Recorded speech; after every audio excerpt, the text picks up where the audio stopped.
Okay, well, thank you very much for everyone for joining us this morning. I'm Omar Salem, I'm Vice Chair of the Society of Labour Lawyers, and very glad to be chairing this event this morning. If you're a victim of crime, if you're accused of a crime, if social services want to take your children into care, if you're fired for being pregnant, if you're being evicted, then that is a moment of crisis in your life. And you want a fair shake. You want to be able to come to the justice system and get justice. Your future could turn on whether you do or not. Over the last 10 years, as we know, under austerity, your chances of getting justice have diminished. And in many areas, that's got worse in respect of COVID and the impact of that on the justice system. So today we're going to have some brilliant labour lawyers who are working on the front line in the courts talk to us about what this all means in practice. And it's not necessarily all doom and gloom. COVID has seen a big change in how the justice system works with the use of new technology. So another thing that our panelists will be talking about is what has worked well, what should be retained post-COVID, and what hasn't worked so well, and where we should go back to the old way of doing things post-COVID, and reflecting on that, on how the justice system should look in the future. So very glad to be joined today by Hannah Gomersall, who's co-chair of the Family Law Group for the Society of Labour Lawyers and a barrister at Quorum Chambers. Liz Davies, who's co-chair of the Housing Law Group at the Society of Labour Lawyers and a barrister at Garden Court Chambers, and Grahame Anderson, who's an employment barrister and chair of the Employment Law Group for the Society of Labour Lawyers and barrister at Littleton Chambers. And I'm hoping we're also going to be joined shortly by Puneet, Grewal, who's the co-coordinator of the Criminal Law Group for the Society of Labour Lawyers and a barrister at Three Temple Gardens, and also a councillor in the London Borough of Hounslow. So she's been seeing the impact of COVID from the perspective of being a councillor in local government as well. So I'd like now to turn to Hannah and ask her to tell us about the impact of COVID on the family law justice system. Good morning. Thank you very much. Just to apologise first of all, this is the first time I've been into chambers in a while, and I can see how dead the plants are in the picture behind me. I'm sorry for that, and I'll have to apologise to my roommates later as well for that. Thank you very much for joining us this morning, and thank you for being here so promptly and with the key number of attendees that we have at the moment. Hopefully you've had the opportunity to read through the report that we all put together. We really just wanted to give both the Labour Front branch and colleagues working in the system a flavour of the different areas of law, because I know what's going on in family law and what's happening in my practice area, but I don't have any concept of how that's linking up with other areas of law, how the courts are coping with the pandemic and with the challenges of technology across the board. And so it was really useful and really helpful and very enlightening, I think, to hear everybody's experiences of their practice areas in this. My practice area is family law. I do all of family law, but predominantly public children law. So when the local authority is wanting to remove children from parents. And I think it's probably the area that, in my view, lends itself least well to technology. And even when we were talking this time last year, and I think most of the Labour conferences for the last few years, we've had something about online courts or the moving towards technology and things like that. And every year I often make some sort of comment about how family law, or particularly the most vulnerable child protection areas that we deal with, just don't lend themselves to an online process or some sort of technology being used. And I stand by that, having now had to deal with it. Obviously, there are areas and there are some hearings that work very well with remote hearings. As a practitioner, it's been very convenient for me, it has to be said, not to be travelling the length and breadth of the southeast and being on trains for hours a day. My quality of life has improved immensely from doing everything by technology. But I do feel very strongly that this is not a long-term solution, and it's not fair, and in lots of cases it's not justice. And I was thinking about this on my way in this morning about how it's one thing, me here looking at a laptop screen, I can have my iPad next to me with the court bundle on, I can have my handwritten notes in front of me, I've got a fairly reliable Wi-Fi connection, I am a professional, I speak fluent English, I can understand what's happening. But if you put yourself in the shoes of somebody with vulnerabilities, and let's not forget that pretty much anybody coming through the public system in family law does have vulnerabilities. That's why they're there. They have probably mental health, substance misuse, or domestic violence, or some combination of the three as their vulnerabilities. And for those people, they're not looking at a laptop screen. If they're lucky, they have a smartphone and they're looking at a screen that big. And that is their interaction with the justice system. That's their interaction with the person who's going to decide whether they get to keep their kids or not. And I can't help but feel that looking at a tiny screen to see a judge, potentially, if the Wi-Fi is good enough, talking to you, or to have it on the phone and to have numerous voices and have people talking about make sure you're on mute or not on mute for the first 10-15 minutes of every hearing, and if they're lucky they get a good enough quality of sound, those people become passive in the process. It becomes something that's happening to them rather than something that they're part of. And there's a real need in this area of law for mothers and fathers to feel like they are, and often children when they're old enough as well, to feel like they are part of the process. Because if they don't take ownership of proceedings, they lose the sense that they can change things, that there can be a different outcome, that professionals and the judge are here and willing them to succeed, and that they are here to try and get the support that they need.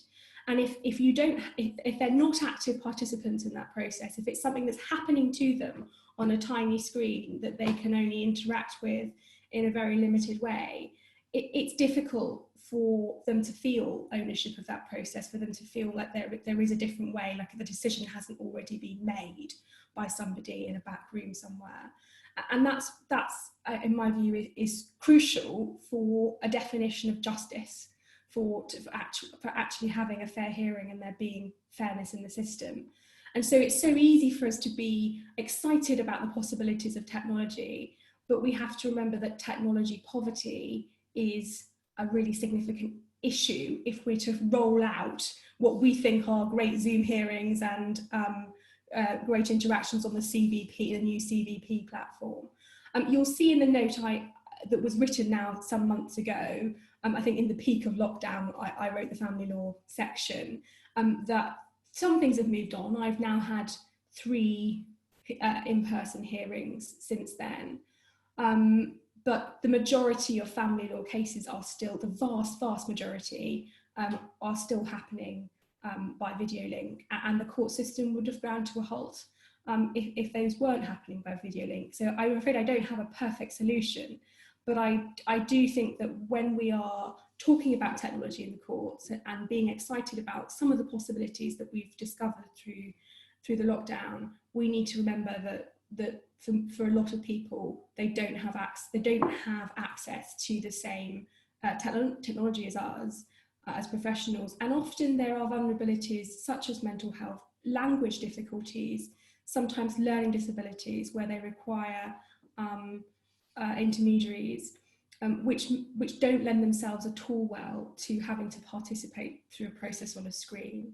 So I'll finish, I think, my little opening section by saying that all of this is compounded, in my view, by what has been year-on-year cuts to the justice system and the court system in particular. And when we suddenly went into lockdown, it was completely apparent that the lack of office staff in the court system has led to the system almost grinding to a halt when it was most needed, when child protection and domestic violence injunctions were most needed to be efficiently dealt with.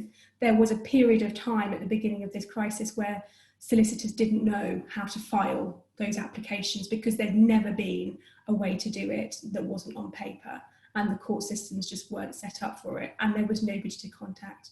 And I raised the example in my, I think in the contribution I made to the report, that I'd had a number of hearings, and I do predominantly legal aid work, but I had a number of hearings that had been vacated on the 10 minutes after the hearing was due to have begun, and a court order had been sent out in the post, and that was in the post in the depth of COVID, and that was the way that the court staff had to let us know that the hearing wasn't happening. So obviously that was disappointing for me, not being paid for many days' work because of that, but it was also significantly a problem for clients who are there needing children issues dealt with and can't have a hearing, and don't know whether they're having a hearing but have to be available just in case. And that sort of chaos is the direct result of year-on-year cuts.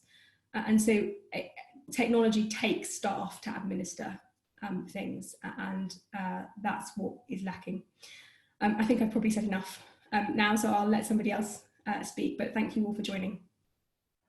Thanks very much, Hannah, for that very candid account, and also for really giving the perspective of what the impact is for clients, you know, from COVID and so on, and how we really need to make sure we think about that at all times. So I'd like to now invite Puneet Grewal to contribute. As I mentioned earlier, she's the co-coordinator of the Society of Labour Lawyers criminal law group, and a barrister at 3 Temple Gardens, and also a councillor in the London Borough of Hounslow. So has been seeing the effect of COVID from lots of different perspectives. Looking forward to hearing what she has to say. Well, good morning, everyone, and thank you, Omar, for that rather lengthy introduction. I hope I at least meet some of what you've just said.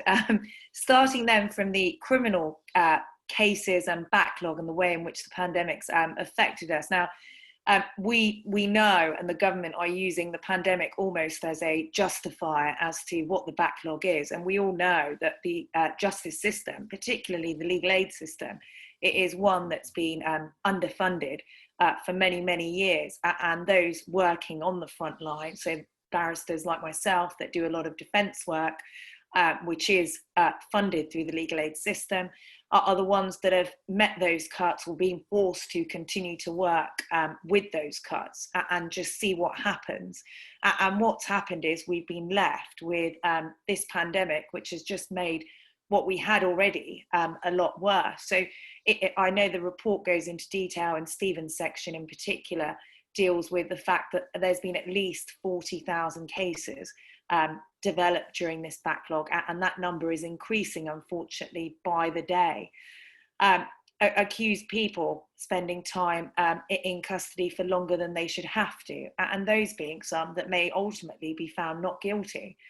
And the sad thing is that day on day, through the cloud video platform, we're having hearings, and they are simply to extend custody time limits. And we've seen in the press, Judge Rayner at Woolwich Crown Court tried to take a stand, but unfortunately the case went to the High Court, and the ultimate result was that the custody time limit to that particular person wasn't extended for a short period of time, but once at the High Court it was extended.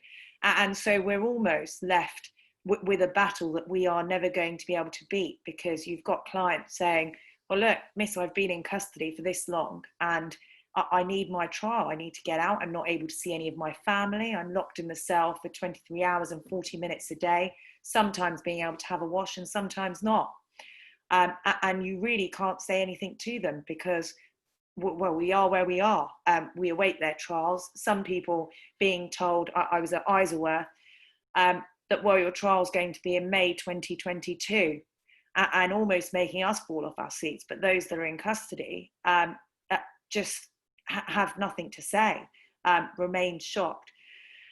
We're hoping the system will improve. And as I say in my short piece in the report, I've been fortunate enough now to be involved in 3 post-trials, post the pandemic trials. And it's different. We have the first one I did, we had the solicitors public gallery in a separate courtroom and being linked in, and difficult for the families. In that case, 2 individuals had died.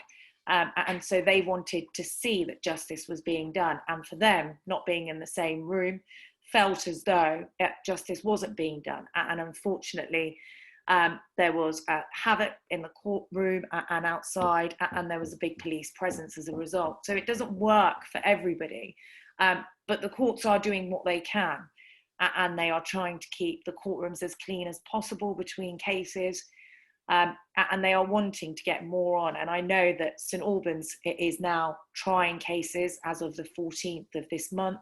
So slowly but surely we are getting there. Perspex screens have been fitted, and jurors seem to feel more comfortable. And that's what we want. We want everybody to be comfortable, of course, safe, and ensure that the staff are safe. Otherwise, the system doesn't work. So we continue, unfortunately, living in times where the funding hasn't increased, but we've got to do what we can so that our clients are tried, and they are tried fairly in a safe way, and trials aren't halted. Just a short few remarks in regards to what's happening locally. I'm fortunate to come from a borough where the council has worked very hard. Councillors have been assisting with food banks, and essentially everybody in the borough is being provided for one way or another. So if there are people that aren't able to leave their house, they are being given essential food. They are being given deliveries every week with flour, rice, and the like. But unfortunately, the same token, we've got, we've been told, we are the borough that has the 3rd highest cases of coronavirus in London. So although the government's announced, well, as of, I think it was, they're going to be closing pubs at 10 o'clock, I don't see how that's going to change anything that's going on in the borough. It's just people have to be more cautious, and you only have to go into some of our parks, which I do every day, and see that people have forgotten about the pandemic, and they just want to carry on. And so until and unless I think it's taken more seriously, we've got the problem where it may not just be local lockdowns, it may we all go into a lockdown again, and then the system stops again. So it's a difficult time. I know we are doing what we can. We're working with the public, giving them as much information as possible every day so that they feel that they are kept up to date and it's a reality. And there's test centres. Now, I'm fortunate enough at the moment to be abroad, but I tried to book a COVID test before I left, and there are no test centres with any available. And so we're in a situation where even if somebody suspected they had it, to go and get tested would be almost impossible. And so I just hope really for our borough and for England generally, that the testing improves and we're able to cope with what is a situation that we're unfortunately going to have to live with, I think, for many years. Thank you very much for listening to me. I'm sorry if I rambled on somewhat. I hope it was informative. Thanks very much for that insight into both the criminal justice system and from the perspective of a counsellor. That's very interesting. I'd now like to hand over to Grahame Anderson, who is going to be talking about the employment tribunals and how things are stacking up in them? Thank you, Omar. The answer is they're not really stacking up in them, but I'll explain that on the basis of my own experience. My lockdown experience was bookended in a rather nice way, where I was in front of one judge in Leicester on March the 23rd before everybody went into lockdown. My first trial since lockdown, which was last week, was in front of the same judge in the same place. Much had changed in the interim. That was the first hearing I'd had, but I had only had, even remotely, a very small handful of hearings during the lockdown. My impression is that running the employment tribunal system is a little bit like being on a treadmill, where the incline keeps going up, the speed keeps going up, and you keep getting tireder and tireder. Because every few years there is some new event that makes administering the tribunal system even more difficult than it had been before. The big event for most employment tribunal practitioners, of course, was in 2017, where employment tribunal fees, which had been implemented in 2013, were ruled unlawful by the Supreme Court. But unfortunately, the system did not prove itself able to deal with the predictable surge in cases that came from that. So on the eve of that Supreme Court judgment, the backlog was something like 13,000. But when we went into lockdown a few years later, it was more like 32,000. So almost doubling, in fact, much more than doubling. So things were already bad when we started this pandemic. Legacy underfunding, I'm sure every one of us on this panel would make the same complaint for our own practice area, and insufficient judicial resources, although steps have been made to hire more judges, lots having been allowed to retire once when the fees regime was active. But this has really been a crisis piled on a crisis for the employment tribunals. The presidents in England and Wales and in Scotland acted as best they could to dish out practice directions and instructions for how the courts and the tribunals were to run, which culminated in a roadmap in June, which tiered cases into different kinds that were going to be treated differently. We have not yet had the tribunal statistics to tell us exactly what has happened since March. The last set of tribunal statistics give us an indication of what the system was like just before lockdown, but I've got a few predictions on the basis of my experience. The first is that there's going to be very significant regional variety. So the employment tribunals are divided up and administered in regions across the country. Some regions have been very good at getting online quickly, communicating with parties to let them know what they can and can't do and how they should do it. Some regions have been much less able to do that. And the results have been obvious when you've gone along to those regions and been told, well, if you want to list a case, you've got a very long time to wait. My second prediction is that there is going to have been a very significantly greater impact on certain causes of action. And in particular, I have in mind discrimination and whistleblowing cases. The nature of a discrimination and a whistleblowing case is that it is a long, factually complicated, factually disputed hearing that will last at least 5, 6, 7 days.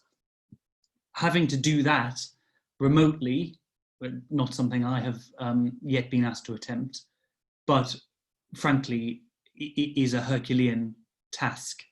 And my impression is that there is a very great reluctance on the part of parties and judiciary to allow anything like that to happen.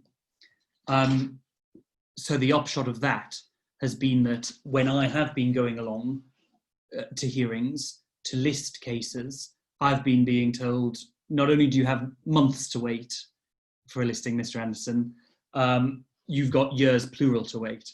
So I'm acting at the moment in a case of very serious sexual harassment case, an ongoing course of sexual harassment coupled with an ongoing course of victimization in relation to that sexual harassment.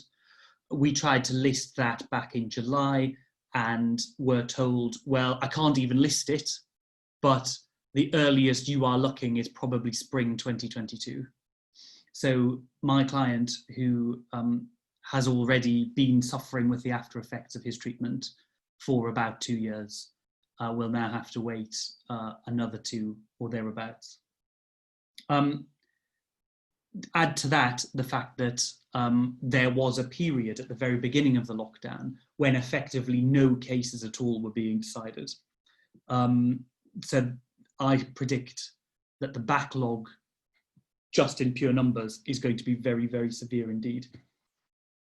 There is a unique feature to employment law that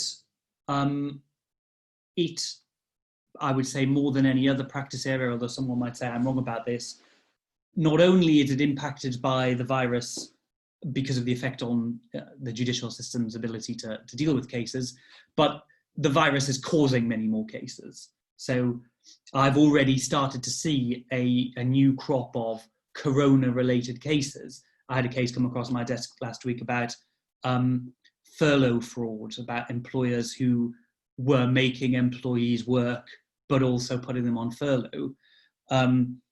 The upshot of that is those employees had well, I want my full wages, not just my furlough wages, and quite right too. There are going to be, very sadly, major redundancy processes which will be challenged in the next few months. We gave a talk in the employment group a few months ago now about health and safety cases and people refusing to go to work if they felt they were in danger of catching the virus. Those sorts of cases are now coming to the point where they would have to be issued. And I'm sure there are already many, many such cases stuck in the machinery of the employment tribunal system as we speak.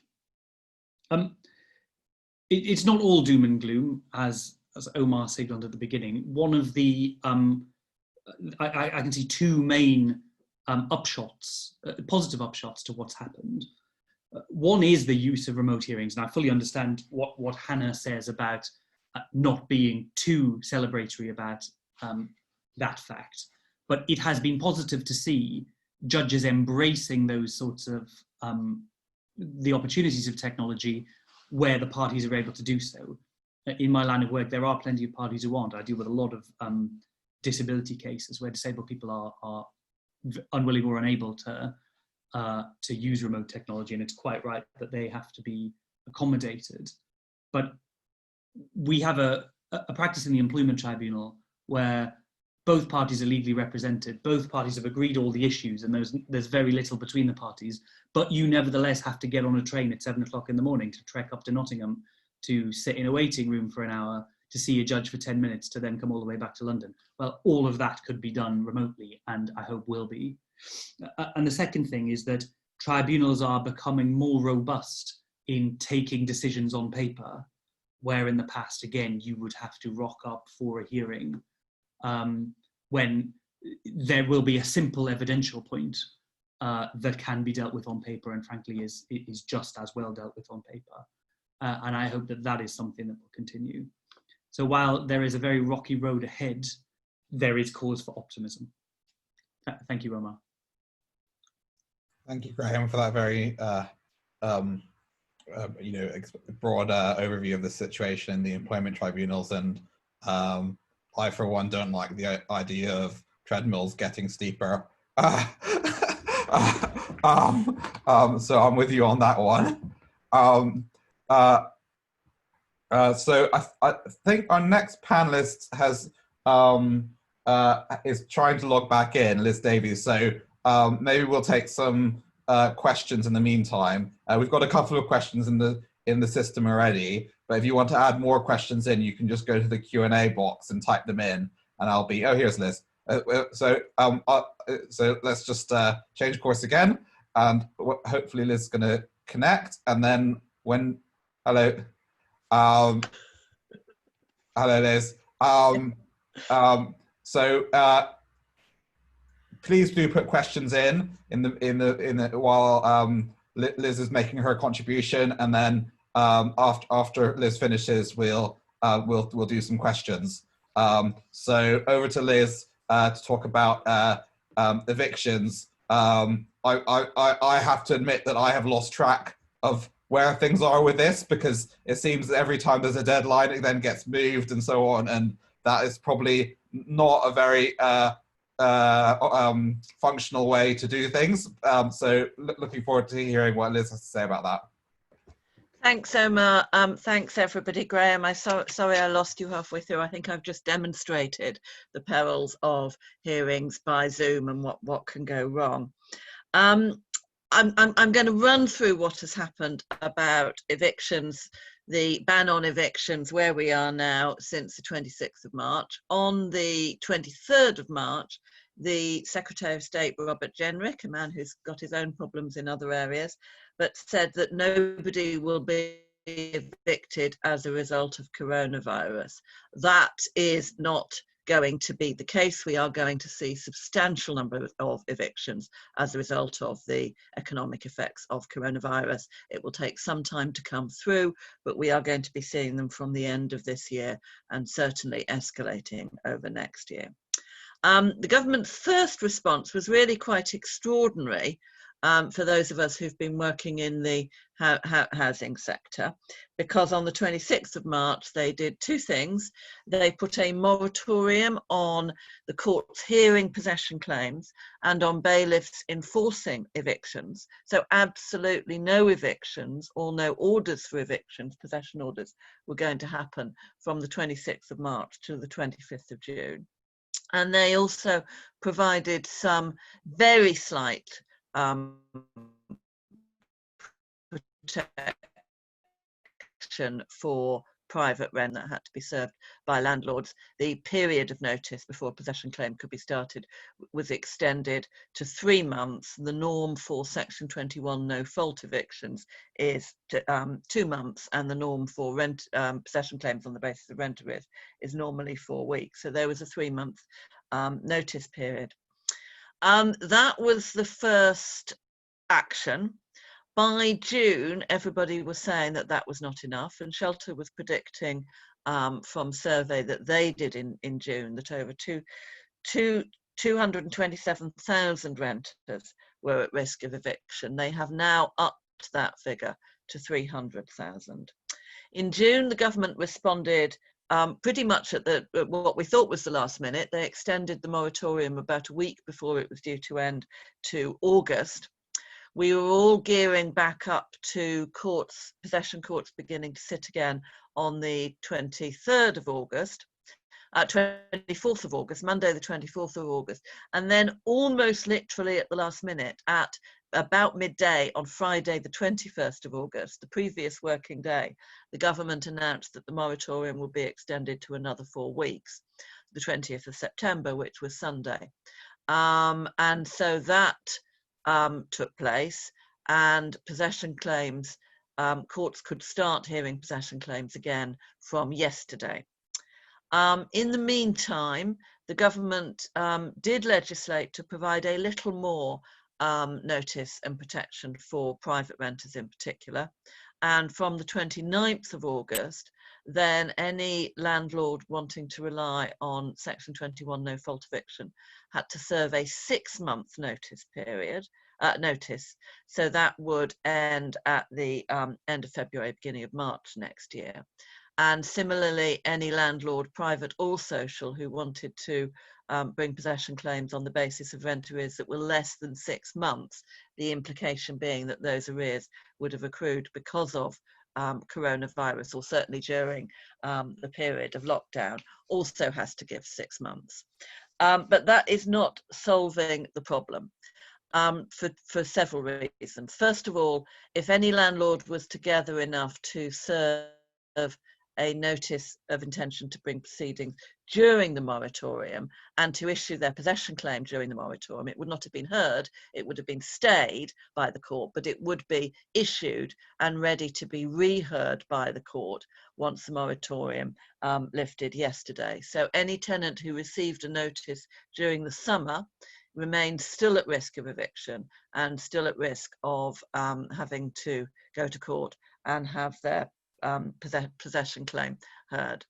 The other reason why it's not going to work is that even those tenants who are now protected and who, if their landlord does want to evict them, would have to give 6 months notice because they haven't previously given the notice. All that is doing is kicking the can down the hill. It's not providing any substantive economic measures that is going to relieve the pressure on tenants who have accrued rent arrears as a result of the economic consequences of coronavirus. So we are looking to see an increase in possession claims over the next few months, for landlords who serve notices over the summer.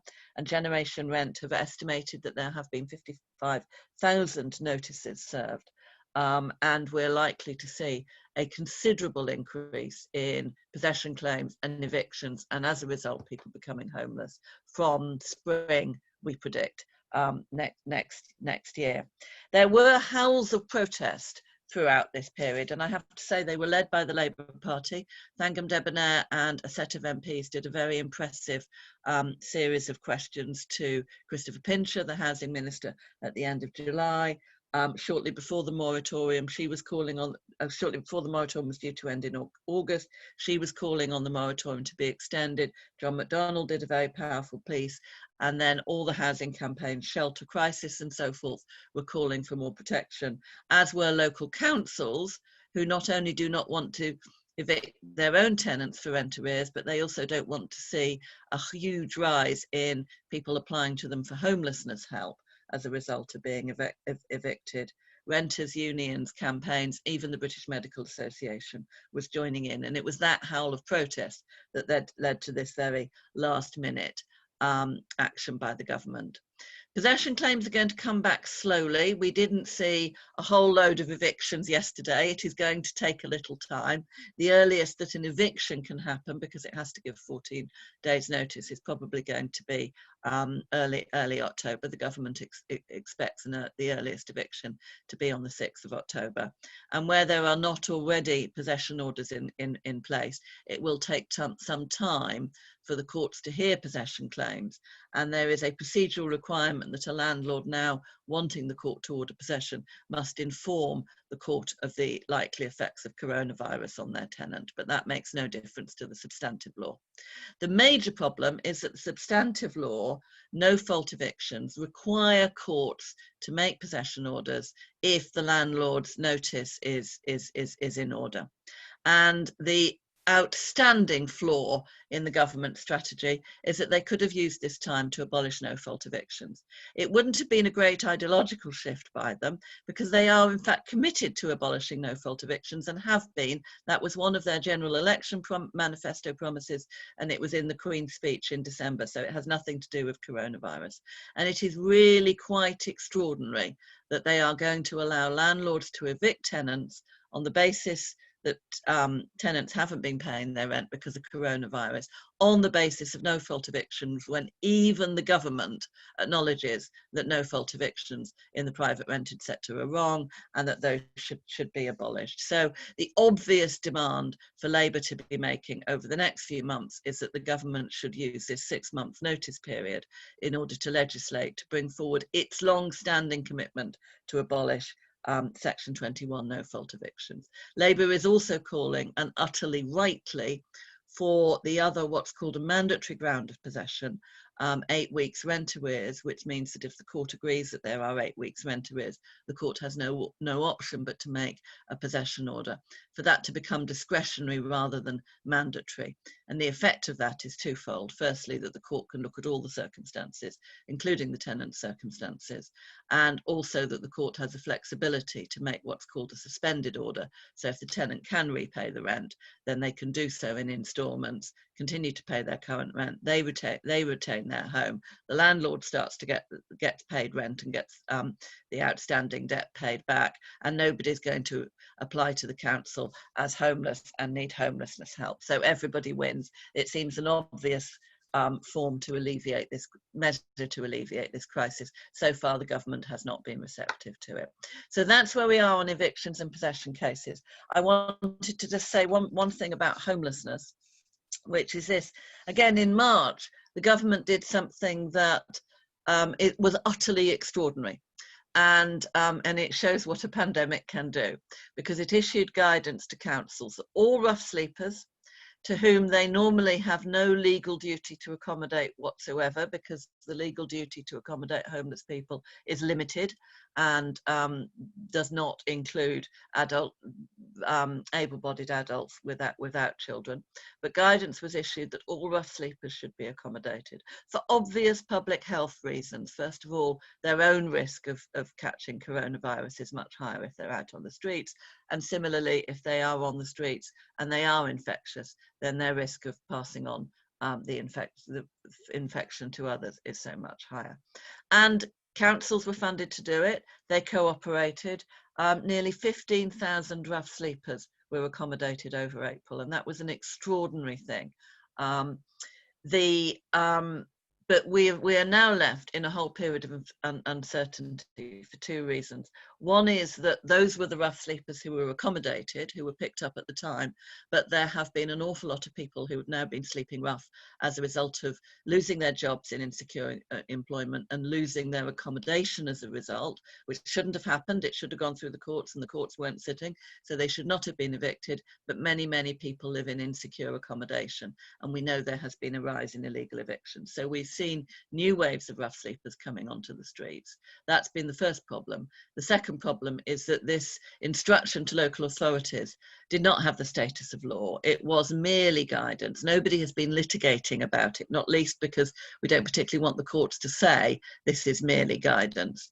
Crisis and other housing campaigns have been campaigning for a duty on local authorities to accommodate anyone at risk of sleeping rough, regardless of the usual thresholds that are applied in homeless, for the next year, principally for public health reasons, for the reasons that I've said, because obviously that's all part of ensuring social distancing, ensuring that people who are sleeping rough either don't contract the disease themselves, aren't able to pass it on.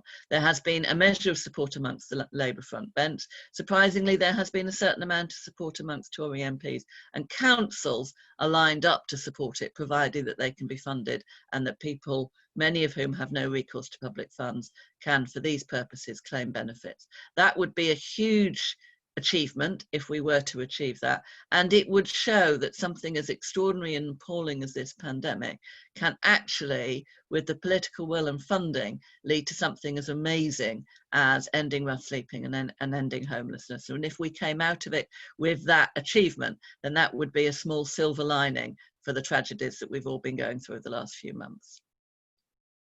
Thank you, Omar. Thanks very much, Liz. I often say that the government's approach to COVID is a bit like a slow motion car crash. And you can see that when we're being told today that they're going to put in new restrictive measures, it looks like we're heading towards potentially another full lockdown. And yet there's even a discussion about evictions happening in less than a month's time. It is, just astonishing. Shocking. I wanted to ask you one question about something that's been in the news in the last few days, which is that Momentum and some tenants unions are, I understand, planning to run a campaign of direct action against evictions. Obviously, from our perspective, we, the Society of Labour Lawyers, use the kind of legal mechanisms as the route towards social justice. But what do you think about using direct action approaches in these situations? And yeah, I'd be very interested to hear your perspective on that. Direct action can mean many things. What a number of those renters unions, London Renters Union, Acorn, I work with one in Southampton called Solfed, do is they provide practical solidarity as soon as somebody is in trouble, which includes providing what they're probably careful not to call legal advice, because they tend not to be lawyers, but they do provide advice on housing rights. They look at notices, they make sure that people do get legal advice, they point them to the Citizens Advice Bureau, etc., etc., etc. And that's very much part of their work. And what's amazing about these renters unions is it's people who've been in the same position who are supporting each other. There have been instances, and one of the examples is the East London mums a couple of years ago, who ran very high profile campaigns. They were in temporary accommodation provided by the council, and they were going to be evicted into really what they thought was low standard temporary accommodation. And they ran a very high profile campaign, banners out the windows and so forth. Most of that is not direct action. It is not actually sitting down in front of the bailiffs when they arrive to evict people. It's publicity, it's campaigning, it's solidarity measures. If you take it to its greatest extreme, then you can, when a bailiff arrives to do an eviction, then if there are numbers of people that are witnessing that eviction, that are there in solidarity, then sometimes that deters a bailiff. Bailiffs, surprisingly, are very sensible people, and they tend not to go in kicking and screaming. And they make sure that nobody, they try to avoid the prospect of any criminal offence on anybody's side being committed. And if a utterly peaceful protest that involves witnessing somebody being evicted or shaming landlords into not evicting people achieves someone retaining their home for as long as it's possible for them to find another home to live in, then that is a wholly good thing in my view. It is practical solidarity. But this phrase direct action extends to a whole realm of things, starting off with somebody contacting a renters union and saying, what do I do? I've had a notice from my landlord. Sorry. You're on mute. The specific article in The Guardian about this, in terms of momentum, was talking about non-violently preventing bailiffs from carrying out evictions. There is nothing criminal, I'm sure Puna will agree. There is nothing criminal about somebody non-violently standing in the way of bailiffs. But you know, it sounds like a scare story. It's very, very rare indeed that things get that far down the line. First of all, it's not going to happen soon for the reasons that I've said. Secondly, when people are subject to evictions, what they want to do is move. But they need to find somewhere to move to, and sometimes they need time. And thirdly, as I say, if bailiffs attend and they know that there is a crowd of people who are there witnessing the eviction, the landlord often advise the landlord that they should go again. They should go away. So I do not. If you're suggesting that there's going to be a wave of people screaming and shouting, I think that's very unlikely. As I say, I do think the idea of witnessing an eviction can shame a landlord, particularly some of the very big private landlords who have very little shame.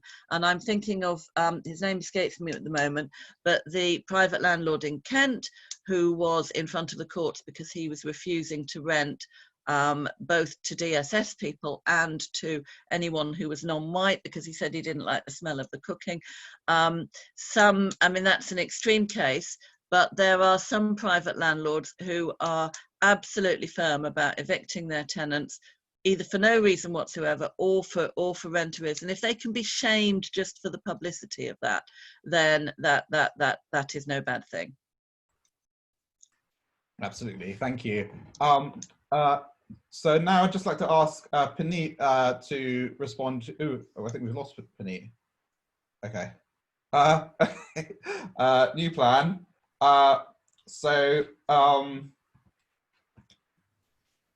Let's look at for another question. There's a very interesting question from Lily Lewis that I'd be keen to. Yes. No. If you answer that question, please. Yeah.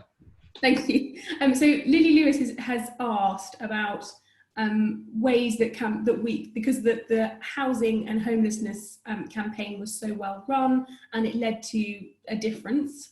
Whether that's a long-term difference or not remains to be seen, but it did. And she's asking about campaign, how those victories seem few and far between, and how in the legal aid world we can push those, what lessons we can learn from that and apply those to other areas. This is something that really bothers me, because I feel as a legal aid practitioner in an area of law that's not well reported because of its confidentiality, it's very hard to get the public to know what I do as a job, that this area of law exists at all, really, let alone how it operates, and to care about legal aid rates, to care about whether this profession is sustainable or not, to care about the clients and the process, and whether the court system is well resourced enough in this area. And I think the answer is is for us as practitioners to be telling stories, to be doing it in a way that humanises our clients and makes it real for people. Obviously, I'm in an area where even if there was greater transparency in reporting, the journalists can't name people who've had their children removed from them for quite proper reasons, which is about not taking that decision away from a child, and not exposing the identity of a child who's been subject to proceedings for quite good reasons. But there has to be a way to tell those stories, to get those into the public consciousness, and to get people to care about the justice system and about legal aid and the purpose that it serves. I note that the Young Legal Aid Lawyers Group have done some really fantastic work in this area. They're always pushing the public consciousness on this, running quite successful campaigns. My view is that the current shadow Labour frontbench very much benefits from David Lammy, Charlie Faulkner, and Carl Turner as well, knowing a lot about legal aid, knowing what practicing in this area is like, knowing what the challenges are. And I do think MPs know. I think they do know the consequences of cutting legal aid, because bluntly it means people coming into their surgeries with difficulties that they can't have help to solve, and people are coming into MP surgeries with carry bags full of papers that they could previously get legal aid and assistance on. So there is a route to it, and I think we need all of us to do better at telling the stories of our clients. Legal Action Group have just published a very good pamphlet. I'm waiting for my copy, called Justice Matters, which absolutely has some of those stories. There's a very concerning survey from the Bar Council. It came out at the end of July, that something like 30% of barristers who do publicly funded works, that's legal aid work or government work or working for the CPS, are considering not renewing their practicing certificate. In other words, not staying in the profession next year. And that's for financial reasons. And whilst no decent lawyer ever wants to talk about the rates of pay and to suggest that they're sounding like special pleading for lawyers, the fact is that the legal aid cuts over the last 15 years have resulted in a system that is beginning to grind to a halt as a result of lack of personnel, and we are at real risk of not seeing lawyers go into legal aid in the next few years. And as a result, more children will be taken into care, more people will be evicted, more people will be either will be unjustly convicted, or the victims of somebody, the victims of a criminal offence don't get justice. We are seeing a system that is beginning to grind, is in danger. It has not yet ground to a halt, but is in danger of grinding to a halt because there will not be enough personnel in it. Grahame, do you have something to say on that, and on kind of communicating and so on? Well, Omar, I was going to, in the sort of time we've got left, I wanted to answer this question by Dr. Liz Okokon, if I may. Because Liz, you raise a number of extremely important points, and you asked some specific questions and a more general one. And I just want to answer some of those points. Your experience of settling a race discrimination case, obviously I can't comment on your actual case, but you highlight a phenomenon that is certainly something I am seeing in the employment tribunal system, where the fact that you are going to have to wait years for justice means that you people feel the need to settle.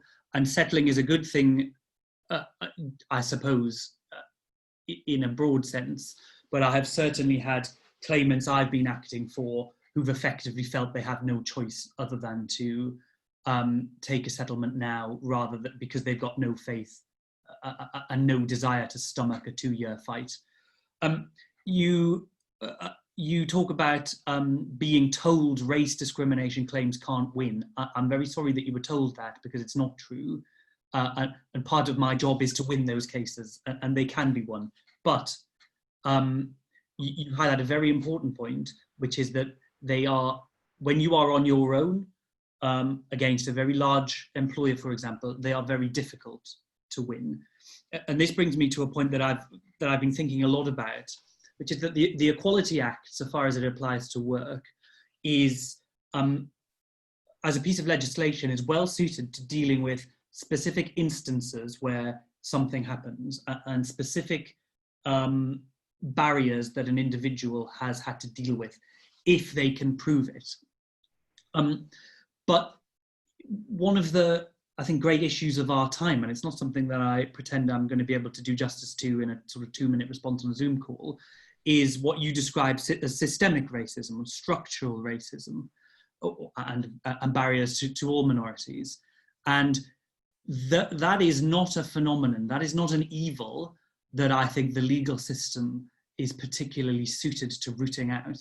And what we need is a much more substantial and concrete cultural response to these phenomena. And the two things I have in mind are, first of all, greater power and funding for, I think the best body would be the Equality and Human Rights Commission, to have a greater consultative or indeed investigatory role, not just in political parties, but in workplaces, and in particular, you talk about NHS trusts. And the other thing related to that I would do is provide clearer and more fulsome guidance for employment tribunals when they have to identify when they can make inferences that discrimination has taken place. There used to be some really excellent guidance which has sort of fallen by the wayside on other topics, but I think tribunals would greatly benefit from a consultative exercise that led to example-specific guidance on that. So that's my 2 penny worth on what is a very important problem. You ask about, are stats available on cases brought and success rates? Yes, there are. They're on the government website. If you just Google employment tribunal statistics, you'll be able to see, broken down by cause of action, what happened to the cases.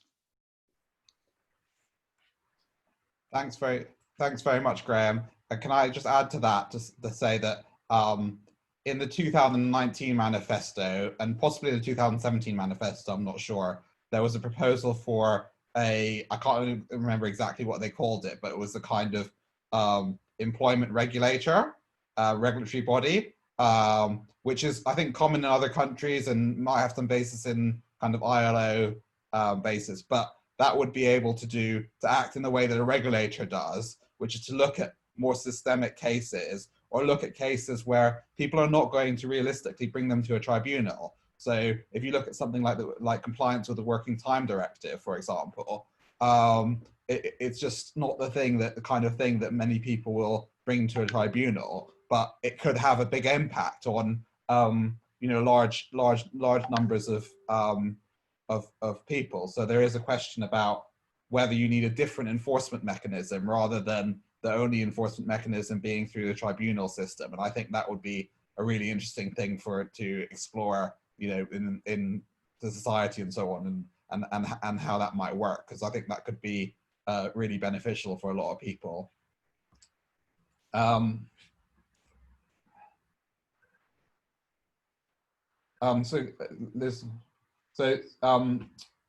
think we haven't got a huge number of questions outstanding, so I think we will wrap up there, as we've also and just maybe have some brief. Oh, Liz is back.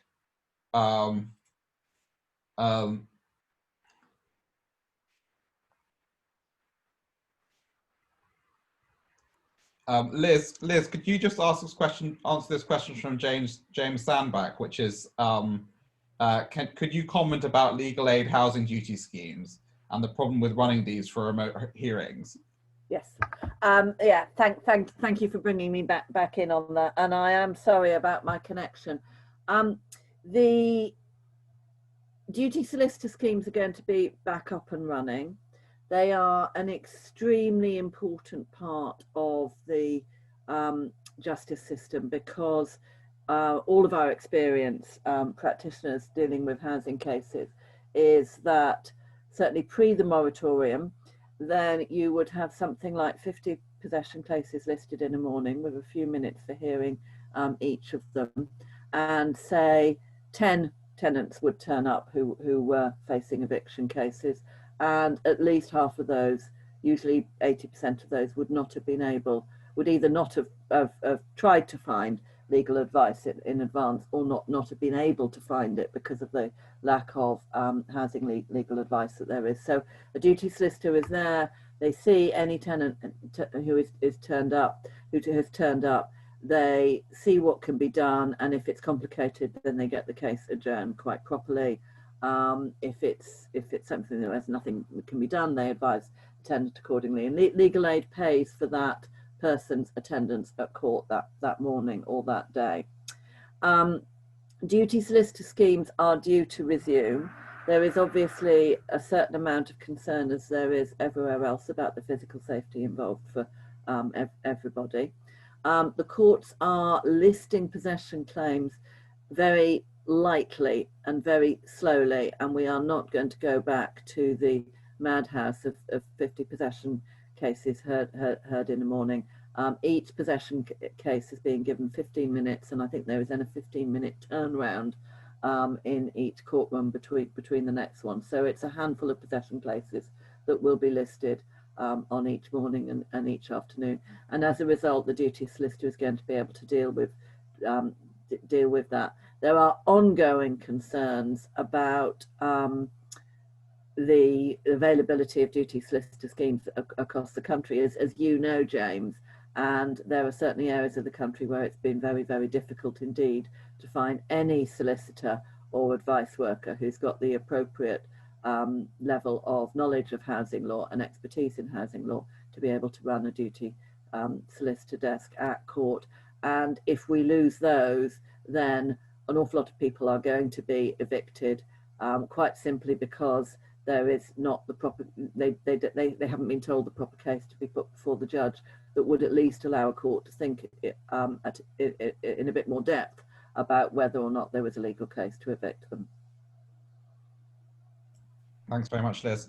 I think we should kind of draw to a close now. So I'll invite everyone to make some brief closing remarks, starting with Grahame.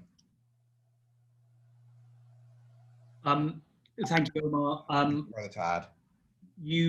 I think there are two streams that really concern me. One is the ability of having access to justice at all in this pandemic, and the thing I'm most worried about is a point that Liz Akokun raised, that claimants who are waiting for justice don't just exist in a vacuum until their case is heard. They're suffering all the time, and it only gets more and more acute, and that's something has to be done to address the backlog.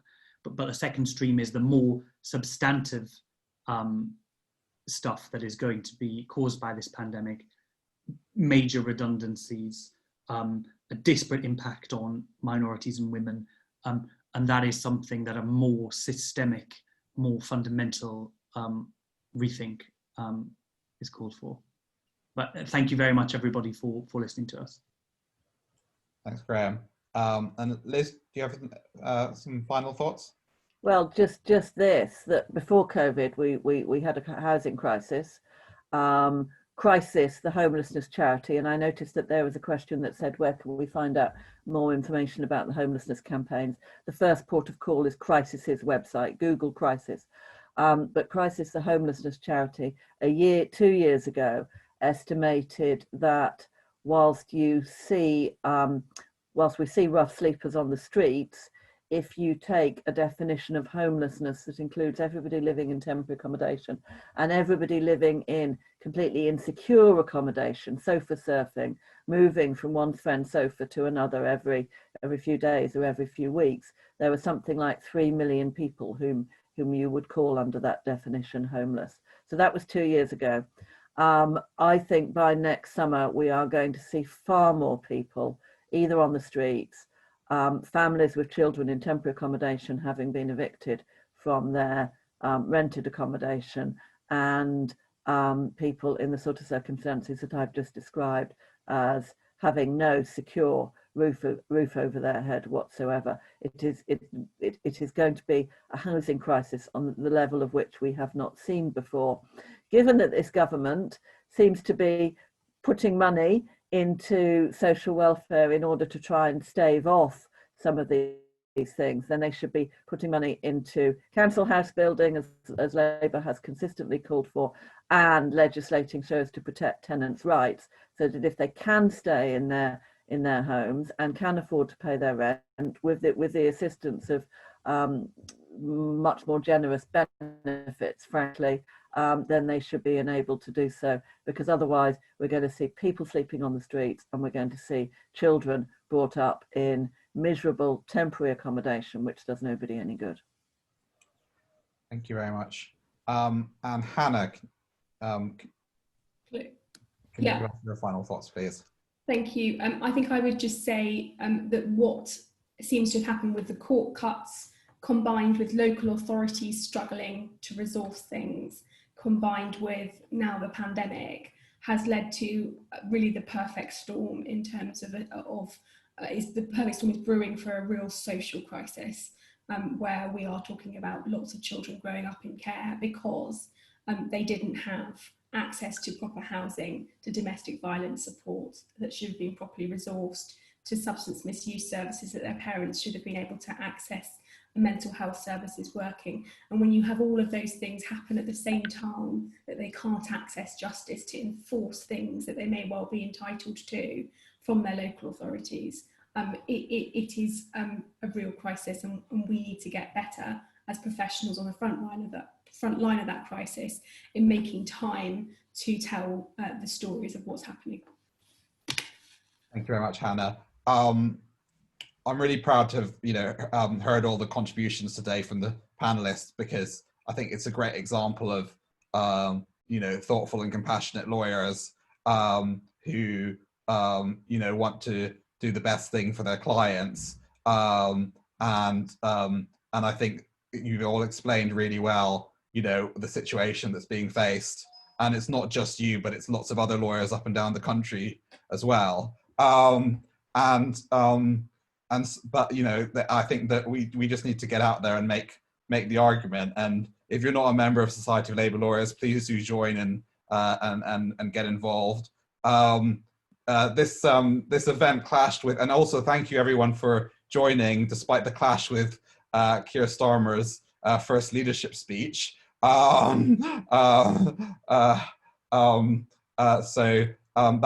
great, and I haven't seen the speech yet, but I saw that the kind of trailing of it was that it would be talking about security and the importance of security to people. But what could be more important in terms of security if you're a victim of a crime, you're accused of a crime, your children are being potentially taken away by the local authority that you put into care, you're fired for being pregnant, if you're being evicted, what could be more important for your security than making sure that you have access to justice? So I think we should just go forward and say, yes, we want security for all, but we want justice for all, you know, security and justice for all. Thank you, everyone.